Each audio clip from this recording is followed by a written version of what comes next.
17 रमज़ान मुबारक आहे, 17 रोज़ो आहे। 17 रोज़े जी ॻाल्हि थिए थी, 17 रमज़ान मुबारक जी ॻाल्हि थिए थी त यौम फ़ुरक़ान यादि अचे थो, फ़तह बदर यादि अचे थी। ही उहा फ़तह जंहिंमें फ़रिश्तनि ख़ुदा ताला जी तरफ़ां फ़रिश्ता मोकिलिया विया जिन मुसलमाननि जी मदद कई ऐं उन्हनि फ़रिश्तनि जो ज़िक्र क़ुरान पाक में मौजूदु आहे। उहे 1000 फ़रिश्ता क़ुरान पाक में ज़िक्र मौजूदु आहे त असां तव्हांजी मदद जे लाइ 1000 फ़रिश्ता मोकिलिया। हीउ उहो वक़्तु आहे जेॾीमहिल जॾहिं इहा जंग थी हुई त कुफ़ार जेके माण्हू हुआ उन्हनि ते जॾहिं वार थी रहिया आहिनि त छा ॾिसी रहिया आहिनि त हिक ई शक्ल जा टे माण्हू उन्हनि ते वार कनि था। अॻियां वञनि था त उते को मिले थो, पोयां वञनि था त उते बि उहो माण्हू मिले थो, ॿिए साइड वञनि था त उते बि उहो माण्हू मिले थो।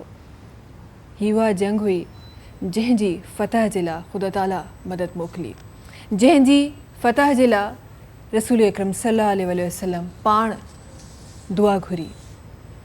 दुआ घुरनि था त अल्लाह जेकॾहिं अॼु तुंहिंजा ही बाना, अॼु तुंहिंजा ही बंदा जेकॾहिं अॼु ई ख़तमु थी विया त ज़मीन ते तुंहिंजी इबादत करण वारो केर बि न हूंदो। ऐं इहा उन दुआ जी कशिश हुई, या उन दुआ जी ताक़त हुई जो हिन जंग खे अहिड़ी फ़तह मिली जो हिस्ट्री मां कॾहिं हिन फ़तह जो नालो मिटाए नथो सघिजे।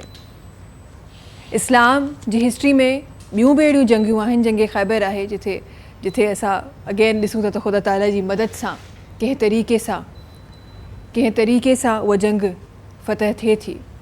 पर हिते जॾहिं नंबर्स में ॾिसिजे थो त नज़र अचे थो त मुसलमान 313, कुफ़ार 1000 खां बि वधीक। मुसलमाननि वटि जंगी लिबास को मुश्किल सां 6 खां 8, कुफ़ार वटि 600 जंगी लिबास। मुसलमाननि वटि 8 खां 10 तलवारूं, कुफ़ार जे हर माण्हू वटि तलवार ऐं जंगी ॿियो सामान। मुसलमाननि वटि 2 घोड़ा ऐं चंद उठ, कुफ़ार वटि बेशुमार घोड़ा ऐं हिस्ट्री ॿुधाए थी 700 उठ।